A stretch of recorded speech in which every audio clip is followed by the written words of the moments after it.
buddy, magluto tayo ng ampalaya with balon-balunan. Yan, malinis na po yan buddy, oh. Yan, oh. Nilinis ko na po yan.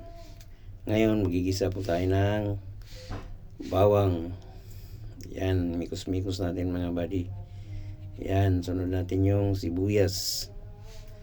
Yan, mikos-mikos lang natin yan. Tapos yung balon-balunan. Yan mga buddy.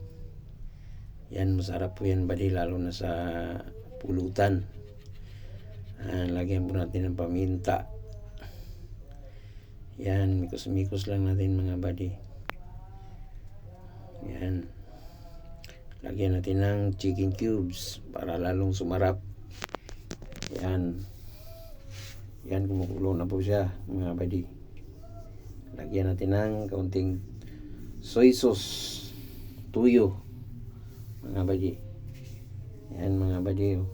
Tapos oyster sauce. Yan mga buddy. Mikos-mikos. Yan, simple lang, sandali lang tulutuin mga buddy. Yan, ngayon tanggalin natin yung atay balunan para hindi ma-overcook. Pagkalagay ng ampalaya mga buddy, ilagay natin uli yung atay balunan. Yan, lagyan natin ng kunting bitsin mga buddy. Yan na po yung ampalaya. Yan ang nagdadala ng mga buddy. Sarap, medyo may pait konti. Yan, naglagay na po ako ng konting asin yan mga buddy. Yan, mikos-mikos lang natin. Yan, malapit na po yan. Yan mga buddy, lagay na natin yung atay balunan. Yan, malapit na po yan.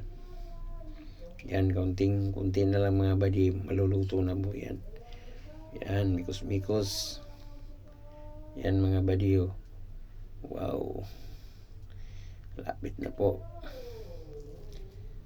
Yan, konting oras na lang buddy, konting segundo na lang, maluluto na po yan. Yan, tingnan mo naman. Thank you for watching.